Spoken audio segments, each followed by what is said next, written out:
Hi everyone and welcome back to this IDPC podcast. I'm Franco Loisio, Head of Communications at the IDPC. We thank you for your feedback and encourage you to get in touch with us on topics you'd like to hear about from the IDPC. Today we're discussing the topic of CCTV cameras, a very popular topic indeed. And with me are Sasha Muscat and Marco Fagnano, both legal counsels at the IDPC. The topic of CCTV cameras is one that our office gets a lot of queries about. Nowadays, CCTV cameras have become more mainstream, and they are increasingly being used by individuals in their homes and even by organizations at their workplace.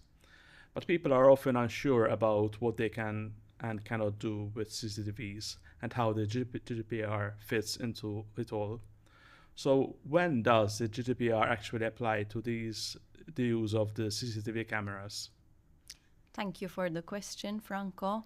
Yes, nowadays CCTV cameras have become very easy to acquire and they've become very affordable as well. So we do see them popping up everywhere. But the key point to understand is that there are rules when you're using these devices. And under the GDPR, the rules will apply whenever there's the processing of personal data. And in turn, personal data refers to any information that can identify an individual, whether directly, so because that individual is actually recognizable from the footage, or even indirectly because of some other identifying characteristic about the individual in the footage. And that is the general rule of when the GDPR will apply with regards to the use of CCTV. Bar one exemption, which we commonly refer to as the household exemption. You can find this in Article 2 of the GDPR. And essentially what this exemption sets out is that if you're an individual and you're processing personal data for a private or a personal purpose, so obviously any commercial or for-profit purpose is excluded from the scope, then depending on the circumstances, the GDPR might not apply. To give you some practical examples, if I want to use a CCTV camera to monitor, for example, my garden or my yard, and I'm making sure that the camera is only capturing the confines of my private property, in that case, the household exemption is likely to apply and the GDPR's rules won't apply to me. But the moment that I start to use that CCTV camera and I direct its field of view even partially beyond the perimeter of my private property, so whether it's a neighboring property or the opposite road or a nearby field where there might be passers-by, then the GDPR is going to kick in, and for all intents and purposes, that particular CCTV footage needs to be treated just like any other personal data. And in turn, me as the individual operating the camera is going to be considered what's known as a controller under the GDPR. And when you are a data controller, you're subject to a number of strict obligations under the GDPR with regards to how you process that personal data. So Marco, in cases where the household exemption does not apply and the GDPR applies in its entirety, what must data controllers keep in mind primarily for compliance with the GDPR, and what would be an example of such a case?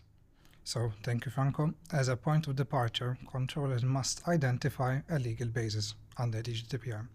The GDPR lists these exhaustively under Article 6, and in such cases, such as, for instance, commercial establishments to which the household exemption does not apply, we normally see that they invoke the ground of legitimate interest.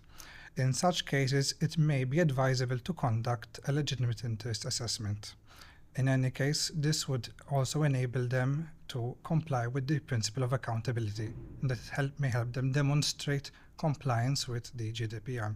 Another notable requirement for controllers of commercial establishments would be the principle of transparency. So essentially, to put up signage and any other corresponding information to possible passers-by of such premises indicating that such video surveillance may be occurring. Are there any other important considerations which must be kept in mind when operating CCTV systems? Yes, adding on to Marco's good points, something which is very central within the text of the GDPR is the element of necessity. So, under the GDPR, essentially, you shouldn't be processing personal data unless that processing is actually necessary in the circumstances. So, before you even decide to buy a CCTV camera and install it, you need to make a careful assessment of whether it's actually necessary to use that CCTV camera, so the processing, to achieve the purpose which you're trying to pursue. So the first thing which you need to do is see what is the purpose you're trying to pursue. So what's the reason why you want to monitor?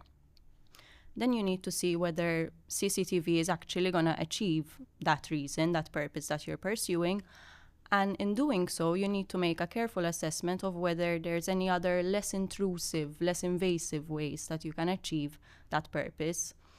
If there is, then you shouldn't install and use the CCTVs. Okay. We saw that CCTVs installed in the context of protecting one's home may still be in violation of GDPR, in violation of the principles of necessity and fairness. Should commercial establishments also be aware of complying with this principle when deploying it in their premises? Yes, essentially, Franco. In such cases where, for instance, commercial establishments may employ CCTV cameras inside the premises, which may potentially capture employees, it is important to remember that the principle of fairness is essential. Effectively, employers must ensure that such surveillance does not continuously capture employees at their desks, as this would be considered as highly intrusive and excessive. More importantly than that, certain areas such as, for example, lunch or break rooms should not be monitored by employers. This is because it would be highly intrusive to the personal well-being of the employees. Okay, another common question we get is about the use of CCTV cameras in apartment blocks, a hot topic. Difficulties arise as there are often multiple residents having different opinions on whether CCTV cameras should be installed. How can people ensure they comply with the GDPR in these kind of situations? So, very good question, Franco. And the question we receive a lot from people is that it is important to ensure that the common parts, for instance, and any parts within the block are properly being maintained and upkept. And for this reason, individuals may decide collectively between them to install CCTV cameras. Although such CCTV cameras may provide a very good tool to perhaps ensure that there is no shortcoming by tenants, it's important to keep in mind that such activity would still be considered as a processing activity under the GDPR, and therefore the framework applies in its entirety. In such cases, it's important to keep in mind, as we receive a number of these inquiries over the years, is that whether the consent of all the tenants or all the owners is required. At the Office of the Information Data Protection Commissioner, we highly advise that the consent of all the tenants is obtained, not just the majority. If I may, another 2 points which we do get a lot of questions about is regarding the managing of CCTV systems in apartment blocks, as well as who can actually monitor that footage. So what we usually advise as our office is that the management should be undertaken not by the individual residents or owners of the apartments themselves, but should be undertaken by the administrator of the block, or sometimes when you have larger complexes, you might have a dedicated committee. So the management of the footage itself should be undertaken by exclusively the admin or the committee. It shouldn't just be left in the hands of anyone who lives in that block. And this brings me to my next point, which is with regards to who can actually see that footage.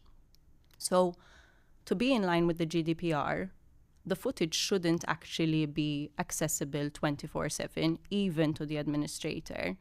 Rather, the correct approach would be that if something happens, so if there's an incident that happens in the common parts, and you actually need to have a look at the CCTV footage to see what actually happened, you, as the concerned individual, should exercise a right of access request. This is one of the rights which is available to the data subject under Article 15 of the regulation, which gives the data subject the right to access his personal data and information about the processing of his personal data. And in that case, you would exercise your right of access with the administrator, and you would have access to the footage concerning that particular incident, and not a blanket right to see all of the footage. Interesting. So how long should CCTV recordings be retained? A few days, weeks, months? What elements should be taken into account when determining the retention period? Very good question, Franco. And although the GDPR and any guidelines do not provide a specific time limit for which surveillance should be kept, generally speaking, it should not be kept for more than a couple of days, as the guidance recommends. In this case, the Office of the Information Data Protection Commissioner recommends that such footage is not kept for more than 7 days. This does not mean that an individual may not keep such footage for a longer period of time. However, in such case, they must be able to identify a reason for keeping this footage. It should be justified, and they should therefore document all this to ensure transparency and fairness. In such case, yes, an individual may have a basis to keep such footage for such longer periods of time. So that brings us to the end of this podcast. I thank Sasha and Marco for joining me today in today's episode of this IDPC podcast. And I thank everyone for listening and viewing. See you next time.